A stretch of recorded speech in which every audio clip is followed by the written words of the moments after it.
Welcome back, ladies and gentlemen. This is the Emerge UK Masters at Insomnia51, and Maddles, joining me is the lovely Penguin. And we are getting into the first game of our second best of three of the group stage. That we are, Maddles, and I'm looking forward to this one a lot because we have two cuddly little bears playing against each other. Cuddly little bears. I'm not sure I describe them as that. I don't know. Jamesykins is a cuddly little bear. Bling is less of a cuddly little bear. You're a cuddly little bear. I am a cuddly little bear. Anyway, spawning down in the lower left-hand position as the orange Zerg player. Representing Infused, it's Jamesykins. And his opponent to the top right, the red Protoss player. Representing Team Dignitas, we've got Bling. And the map is Overgrowth. We have seen this map once already. It was the third map, or no, it's the second map in the previous series. So these guys seem to really like the new maps. Maps are picked by veto, so a lot of people seem to be vetoing out the old maps, which is kind of interesting because I have seen some people not too happy about the new maps on the Twitter sphere. But that's Twitter. Nobody's happy about anything on Twitter. That's true. That's very true. Hashtag drama. That's all you need in there. Indeed. Relatively normal opening from Bling, going for just the gateway expand. What do you think to a hatch opening out of Jamesykins here? Do you reckon that's a safe thing to do? He does that, he does stuff like that a lot. He likes to play very gimmicky, either very aggressively or very overly greedy. He likes that kind of a play style. So I wouldn't be too surprised to see something like that coming out of him, especially since we have a hatch burst coming out already. So he could like to play a little bit more standard and a little bit more safe here and opt for the 16 pool. But I'm just trying to see if he has something rallied on out to take that base. Yeah, it is going to be a hatch pool opening here from Jamesykins. Good call, Maddles. I know the meta game. What can I say? Actually, it shouldn't be because actually, he's just checking for cannons for now. No, but it's definitely going to be a third hatch. He's not going to pull. Thing is, this is a map which I haven't seen enough of it to know if you could confidently wall it off, but I want to say that it's around the right size that you could wall off here and go for a fast expansion. Yeah, can. So, with that, you're not guaranteeing that it's going to be a gateway expand. And if you know, Jamesykins only just getting his first scout over now, saying, okay, well, there's no expansion. I guess I was alright going hatch pull against the gateway expand. But until that point, no confirmation. But Bling is a guy who likes his gateway expand, so just a little bit of Jamesykins kind of trying to mind game Bling just a tad here. And successfully does get the better end of the build orders so far. Bling, on the other hand, does only have one gas, so he has the potential to go up to 4 gateways and really lay on the aggression hard if he so chooses. But we did see gas before pool here for Jamesykins, or not quite before, but just a tad afterwards for the gas timing here for Jamesykins, which means that he will be able to have the speed out relatively quickly. In his case, hopefully in time to deal with any kind of aggression that's going to come his way. There's only the one gas at the moment from Bling, so you've got to be concerned as a Zerg player here about big Zealot plays into that third base.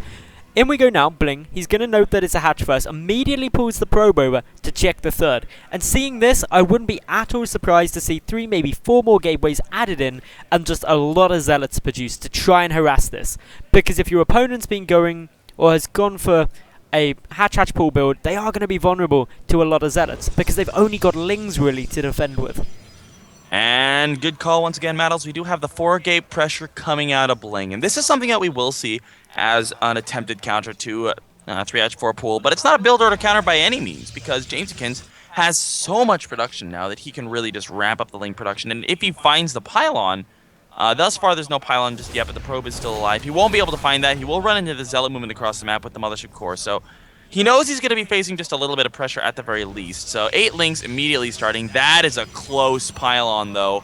He's got to be very careful about that. That's going to allow Bling to reinforce very quickly.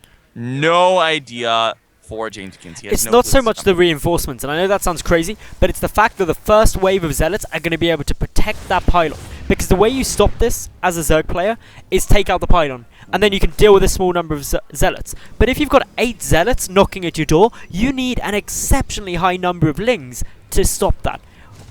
We have 3 Queens over here, though. Actually, one of them did move back home, but Jamesykins bringing all of his Queens over. This could be a potential hold, but a good time warp going on down. There's not many Lings in this composition just yet. He's going for the Mothership Core, and he's going to get it. The Mothership Core goes down. That is a heavy loss here, but one of the Queens is going to fall at the same time. Ling count is just not where it needs to be. 8 Zealots are knocking on his doorstep here. And these two queens, surprisingly, he doesn't actually focus them down. He could try to get a transfuse off. He does save one of the queens successfully. 20 more Lings on the way. He may have to sacrifice this third base, might Jamesykins. But the Lings coming out, doing a good amount of damage here to these Zealots. Remember, the Zealots do not have +1. This is off of Gateway Expand. So it still means that they're not as efficient as they could be against the Lings. But this hatchery is definitely going to go down. Nice little bit of surface area coming down from those Zealots. They're making sure to block out, preventing the full surround from the Lings. The hatch gonna fall. And with that dying, actually Jamesykins is in a really awkward position now. He played greedy. bling correctly anticipated this. And as I said, if you allow this pylon to stay alive as a Zerg player, you cannot deal with this many Zealots without roaches. The problem here for bling, though, is that he doesn't really have anything to fall back on. What you want to do is you want to recall out with a lot of your Zealots and follow it up with a strong push. It's not disastrous for him. He still has his tech coming up. His robo facility's finishing up, and he'll probably follow it up with an immortal play. Actually, that being said, we have a Warp Prism coming out, so some Warp Prism shenanigery could be on the menu here. But overall, Jamesykins is not in a terrible spot here. He's still got a good 32 drones, third hatch coming on back down. So, I mean, he's not in a good spot, but he's not dead either, which is a good point. Nice little win for him, I guess. And with double spines at the front, he's going to be in an okay position to hold some pushes, but these are going to be way out of position for any kind of a Warp Prism play.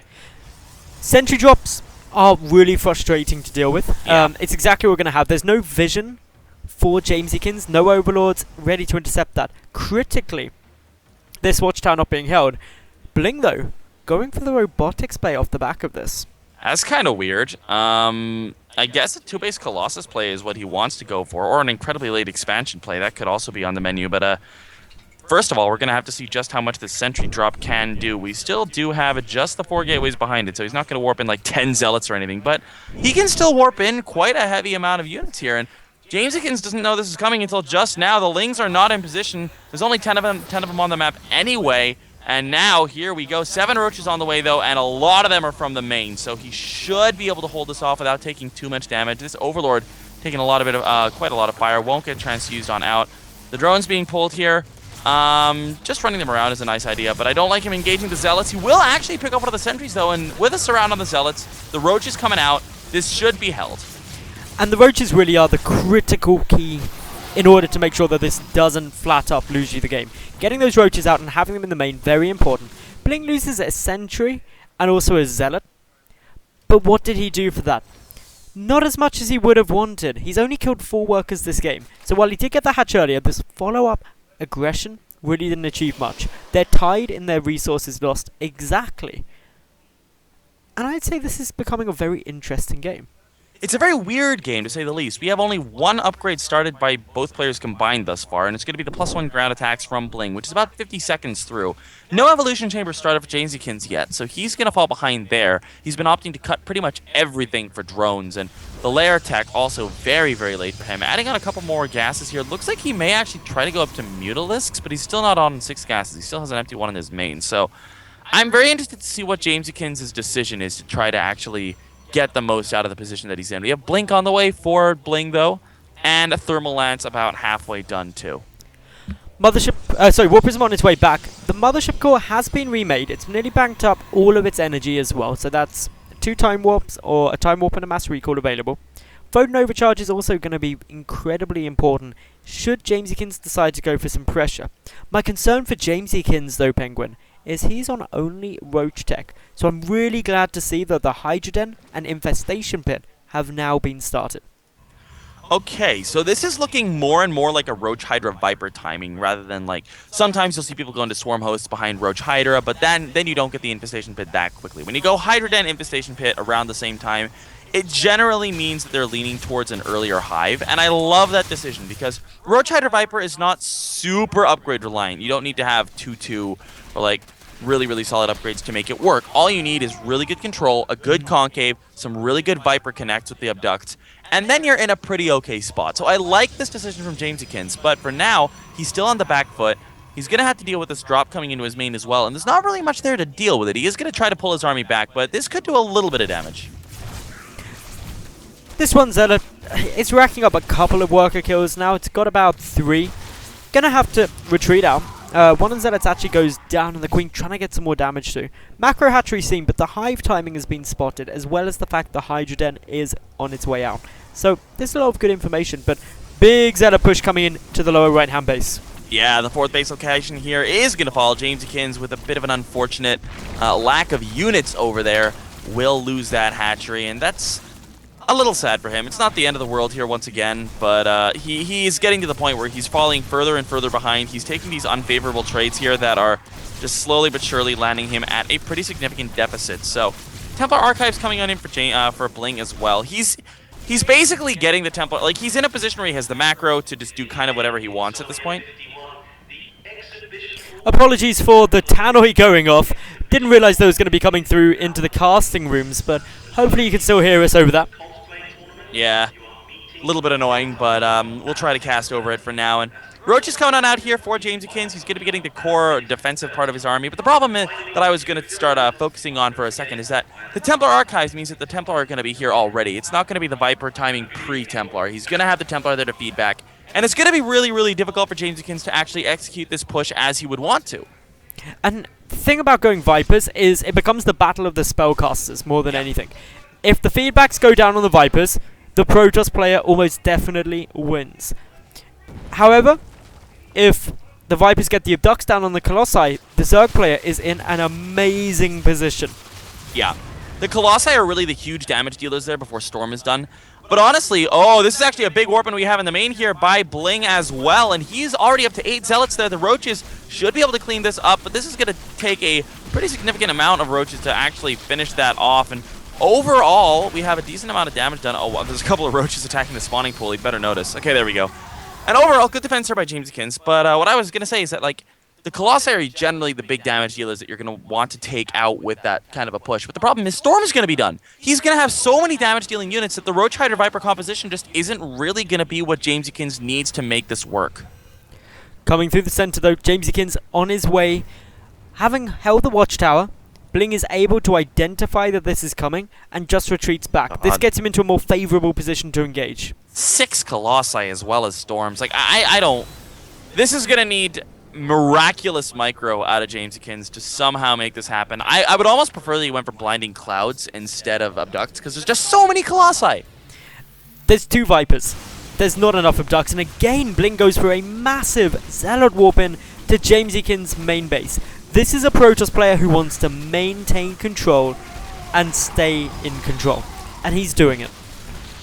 Yeah, he's throwing away a lot of minerals here, but he's really disrupting the mining. He's disrupted the tech by picking off that infestation pit, which is so critical if Jamesykins had wanted to potentially go into something like a Swarm Host transition. And right now, Ultralisks are going to be what Jamesykins tries to go for. These spines are not done, though. Only 2 of them are complete, not able to really kill off anything. And the army for Jamesykins is going to be very out of position. It's going to be hard for him to engage this all too well. There's not that many Templar, but 4 of them with high energy is enough to launch a lot of storms and feedbacks. Another warp-in. This is getting painful, because even with the Roaches there, the Hive is starting to get quite low. If the Hive falls, there's no more Vipers.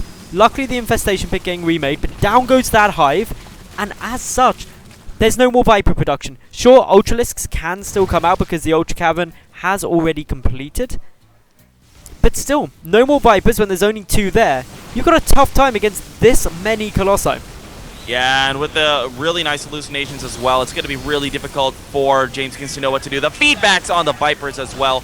bling just pulling him apart over and over as this game went on, and now this final engagement looks like it's just going to go incredibly one-sided. And actually, bling just opting to play it safe, doesn't want to push forward and risk overextension, just going for the gold 4th base and pulling on back. But things are looking very, very dire for Jamesykins here, as he's going to lose even more roaches for free, as this army for bling does look to potentially make the killing blow.